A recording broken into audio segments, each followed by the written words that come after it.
Welcome to Culture and Causation. I'm Aaron Briley, and today I have a really special guest. He's a friend, mentor, and all-around great guy, Dr. Andrew Bernstein. Now, Dr. Bernstein holds a PhD in philosophy from the Graduate School of the City University of New York. He's taught philosophy at the State University of New York at Purchase, at Hunter College, and other New York area universities. He was selected as Teacher of the Year at both SUNY Purchase and at Marymount College. Dr. Bernstein is the author of numerous articles and books. Some of these books include The Capitalist Manifesto, The Historic, Economic, and Philosophic Case for Laissez-Faire, Objectivism in One Lesson, An Introduction to the Philosophy of Ayn Rand, Heart of a Pagan, and his latest book, Heroes, Legends, Champions, Why Heroism Matters.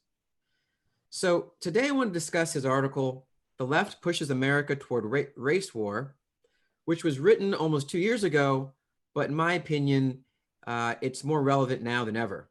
So that concludes my introduction. Andy, welcome to the show. Aaron, thanks for having me here. It's great to be on the show with you. Great. Now, you set out in this article to show that there are basically two collective elements in the country that are opposed to each other, and this opposition can devolve into a race war. So first, just so we're clear on what these groups are, I was wondering if you could just explain in general terms what socialism, communism is on the one hand, and then what fascism or ethno-nationalism or Nazism is on the other. Sure. They're variations on a theme, Aaron. They're variations on a collectivist theme, and collectivism is the philosophic doctrine that claims the state has primacy over the individual, and the individual subordinate to the state. The individual must serve the state. Hegel, the German philosopher, is very influential in this regard in his work on political philosophy, the philosophy of right. I don't have the exact quote, but he said words to the effect that your life belongs to the state, and if the state calls upon you to sacrifice it, then you must do so. I mean, this is the leading philosopher of the 19th century.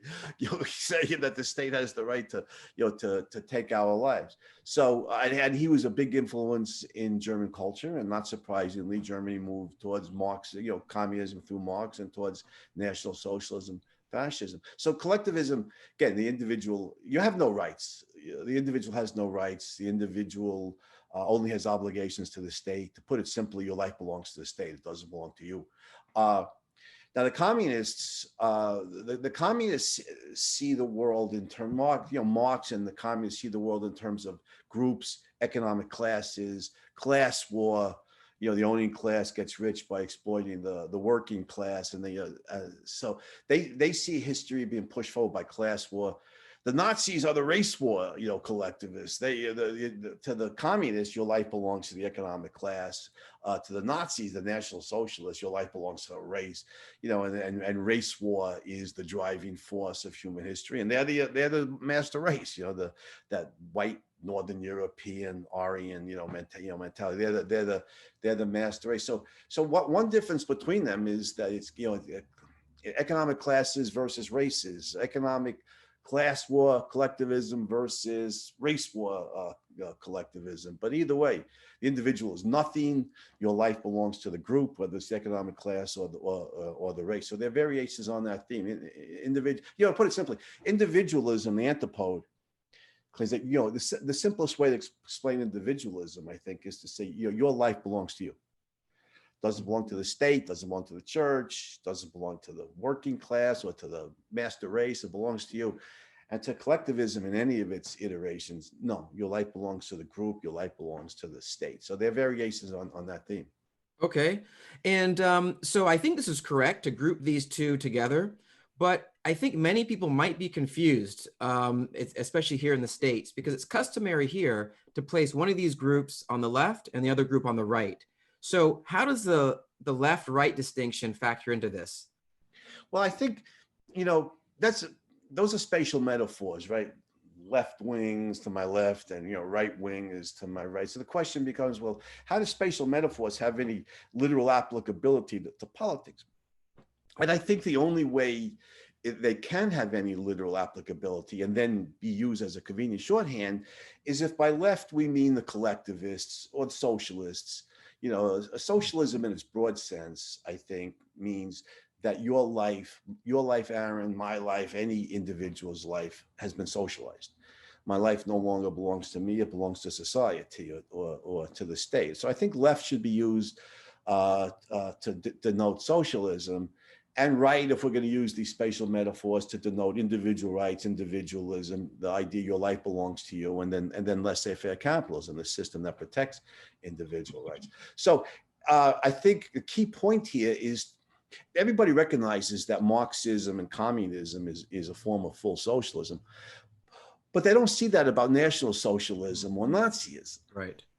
And there's the key point. It's not just the name, National Socialism. In this case, the name is accurate. Your life belongs to the state. Your life belongs to society. And I mean, there are no individual rights under the Nazis. You do what the state tells you, or they'll kill you. And if they need you to do some work for them, they'll put your family in a concentration camp, and hold them as hostage. So your life is fully socialized. It's fully collectivized. And National Socialism, centuries ago, the great Chinese philosopher Confucius said, the beginning of wisdom is to see to it that things are called by their right names. Well, in this case, it's well named. National Socialism, it is socialism in that your life has been socialized. And it's National Socialism in the sense that the Nazis see the world as a clash between races and or nations, national groups, tribes, races, as opposed to the communists who are international socialists because they see the world as this clash between the international owning class versus the international working class. So National Socialism is perfectly named. And Okay. And then, do you see these groups in the U.S.? Do you have any examples of how both the socialists and communists and the fascist, fascism or Nazism, is starting to take root here in the U.S.? Are there any examples of these groups around? For there sure are, Dr. Briley. I wish I could answer that question. No, but yeah, the answer, unfortunately, is yes. First of all, when we use the term left in the United States, like you said, conventionally that refers to the Marxists, the communists, and the Democratic Party has become more and more, taken over by that mentality, the Bernie Sanders, AOC mentality. But yeah, so I mean, the Marxists pushing us, the fighting class war. You see Antifa, those Antifa thugs with their signs, "No war but class war." Ominously or balefully, the Marxists are now incorporating certain Nazi elements into their ideology. It's not just, on the what's known, traditionally or conventionally known as the left. It's not just the rich oppressing the poor anymore. Now it's the white rich oppressing the non-white poor, and there's a lot of racism expressed about white privilege, white guilt, white men are bad guys. White people are inevitably, inveterately racist. They've reversed the favored and disfavored races. The German Nazis are the whites are the superior race and the non-whites are inferior. The current Marxists incorporating these race war elements, they reverse the favored and disfavored races. The whites are bad guys and the non-whites are innocent victims. But it's nevertheless, it's a race war element. It's a Nazi element that they're bringing into their basically Marxist ideology. So they've incorporated, oh man, what a volatile mixture, Marxism with elements of National Socialism. Then, if that's not bad enough, they have awakened, the white supremacist mentality in this country, which has been dormant for, I think, 40 or 50 years since the heyday of the civil rights movement. I think white racism has diminished dramatically since then, but it's not dead. It's still around. And, the so-called alt-right, Richard Spencer and those guys, they want a white ethno state. They want a country of white people, and the non-whites have to go live somewhere else, for various reasons. But now I think there's so much anti-white racism being directed from the Marxists that I think, unfortunately, we're going to see the rise of, of this neo-Nazi mentality, this white supremacist mentality in the United States. And we saw it in Charlottesville, Virginia, a couple of years ago, in the riots there when the Klan and the American Nazis clashed with Antifa and Black Lives Matter. And you get the Nazis on the one hand and the Marxists or, communists on the other. And this is very, very scary, Aaron. It's very scary indeed. All right. Now that's now I just want to go maybe into the philosophy here, because I want to know if these positions are philosophically sound. I mean, so far you've described how there's this collectivist element. It's manifesting itself in the country with Marxists, communists on the one hand versus the sort of alt-right, these neo-Nazis and this ethno-nationalism on the other hand. And so my next question is just to ask you, are these positions philosophically sound? And if not, why not? And specifically, like the whole reason I'm bringing this up is that I hear a lot of sociologists, philosophers, and others claim that we should see ourselves, as fundamentally social beings, and that we are fundamentally members of a group, and therefore we should sacrifice our interest to the group. I think this is a very popular opinion. So what are your thoughts on this? And can you explain how we should see ourselves in society if we're not members of a group? There's so many things wrong with that mentality, Aaron. You can write a whole book on this. First of all, this is a primitive tribal mentality. I'm dressed up in very trendy philosophic terminology from what they call postmodernism. But yes, the idea that who I am is determined by the tribe that I'm born into, and or the gender. And so there's the white experience, and there's the black experience, there's the male experience, there's the female experience. We have different ways of understanding the world, different ways of cognizing the world. And I think in the more extreme view on this, there's no dictionary translation. There's no way for us to communicate, because we're caught in, the white man's way of looking at the world, or a woman's way of looking at the world, or whatever it is. Now that is a profoundly false way of looking at human beings. And I think what's true is that you and I and every human being is first, foremost, and always an individual.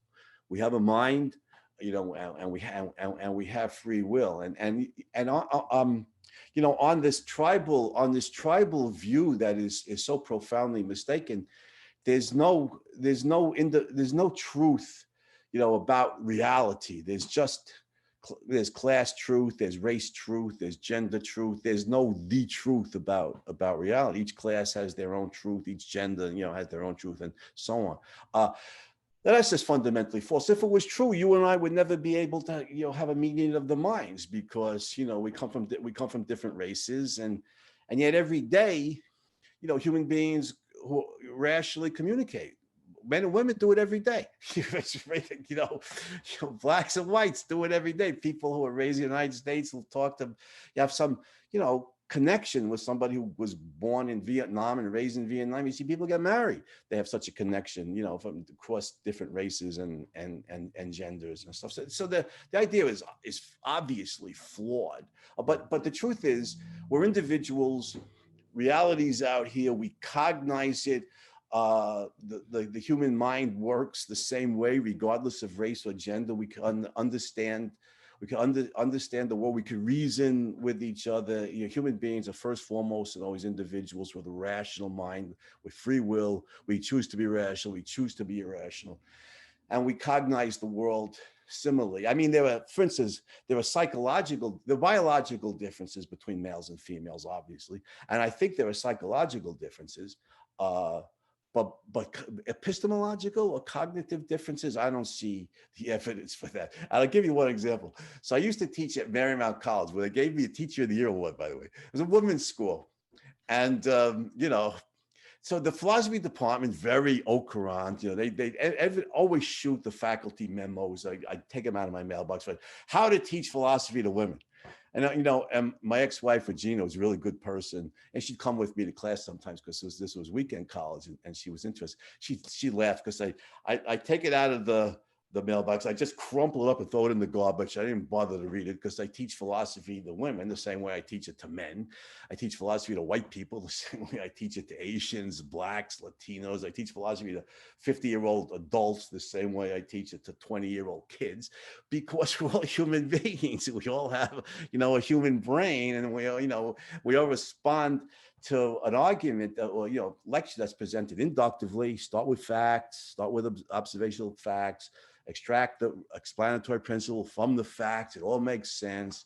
And it doesn't matter, Aaron, gender, race, age, none of it matters.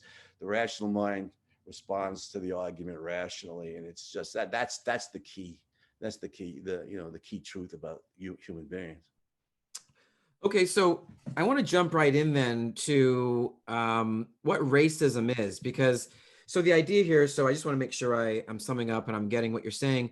So yeah, there are deep problems with this view, with the view that people are essentially social beings, or that individuals are merely just members of a group. There's problems metaphysically, that is to say, it doesn't really square with reality. There's problems in terms of epistemology, that is, how we gain knowledge.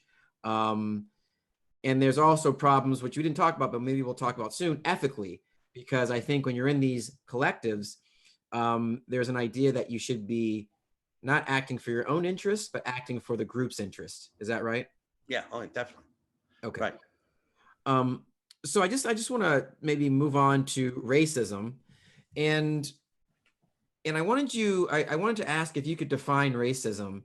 We hear so many definitions now about what racism is or what it could be, and since since we're talking about a race war, could you define racism in your view?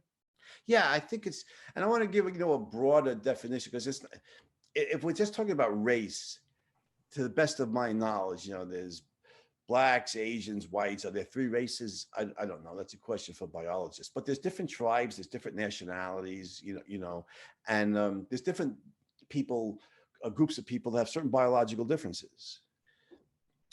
The biggest biological difference, obviously, is between genders. Mm-hmm. But there's minor, you and I have minor biological differences, skin color, and so on, hair texture. My daughter's adopted from China, so the facial structure is, Sure. is a little different. This mentality, it's bigoted. I think, yes, the broader concept is bigotry, is the idea that intellectual qualities and above all moral characteristics are grounded in one's biology. That what race you're, or what tribe, what nationality determines your character. Now, the ne plus ultra were the Nazis, because to them, it's in the blood, right? Where Hitler makes very clear in his book Mein Kampf that what makes the Aryans a master race or a superior race is not. They're not physically superior. They're not intellectually superior. They're morally superior. He says that what you talked about before, Aaron, the willingness to sacrifice myself for the folk, for the people, is hardwired into the Aryan biology. So one, self-sacrifice is the virtuous approach to ethics, and two, it's prefabricated into this race biologically. What a farrago of errors! I mean, my God! But that's the mentality, and I think above all, racism is the idea that moral characteristics are racial, and you can see it with the Marxists today. White people are inherently racist. Wow. So how is that even possible? You're born as a racist, but yeah, it's hardwired into our biology. I mean, that's the essence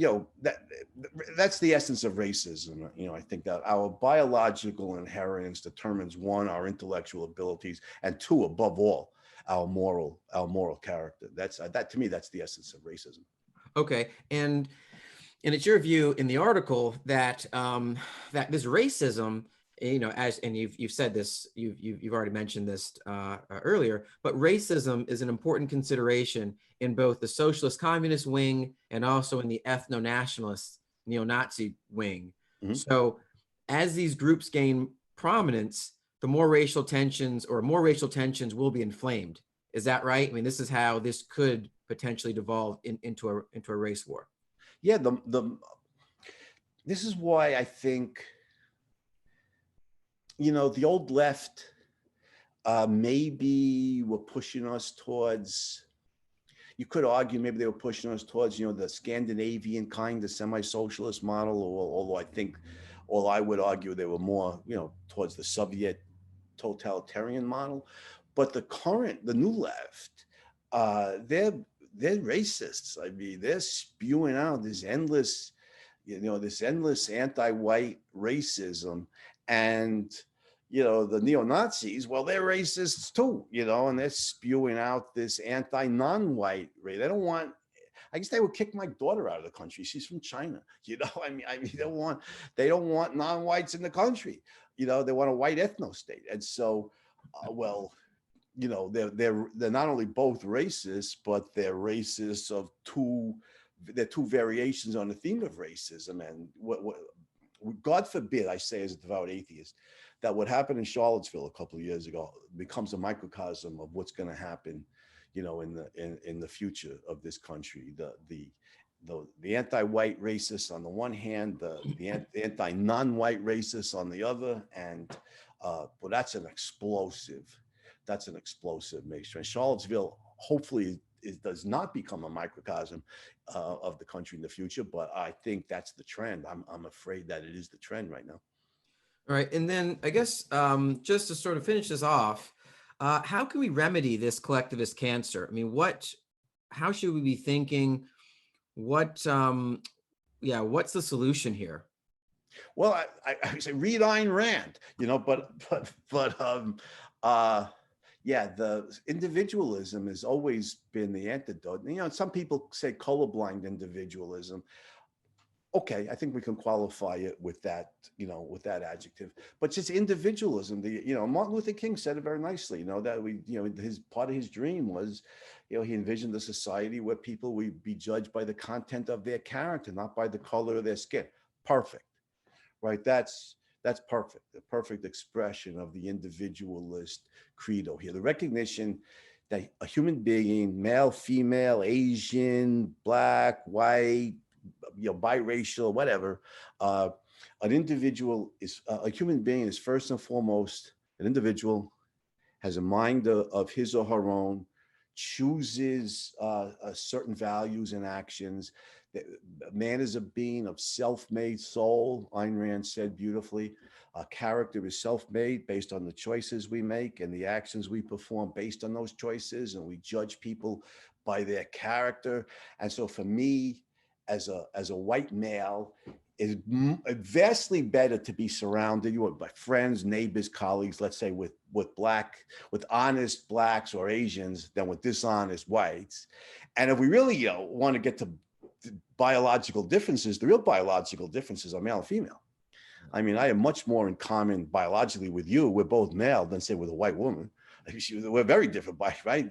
Me and the woman, we're very different biologically, but morally, it's much better for me to be surrounded, regardless of the biological differences. Much better for me to have women friends who are honest and trustworthy than to have male friends, who are not trustworthy. Character matters, and that's a matter of individual choice.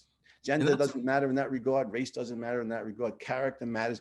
And the great news here, Dr. Briley, is that the most important characteristic for any human being, our character, is volitional. It's open to our choice.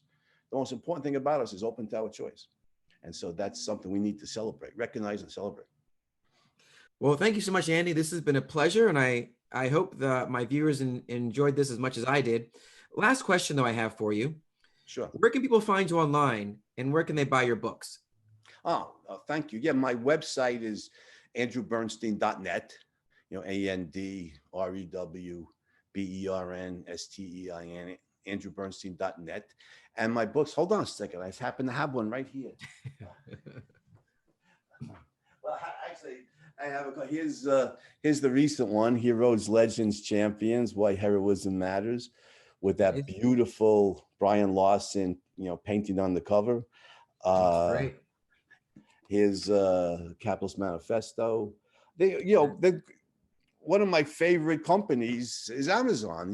Amazon prides itself on selling all books. You could certainly get my books from Amazon, and what Jeff Bezos is worth, like $200 billion with a B, $200 billion. Well, I salute him. Amazon's a great company, so he's earned his. I remember when Amazon was just starting out, they were nothing, and now he's worth $200 billion. But it's a great company, provide a great service.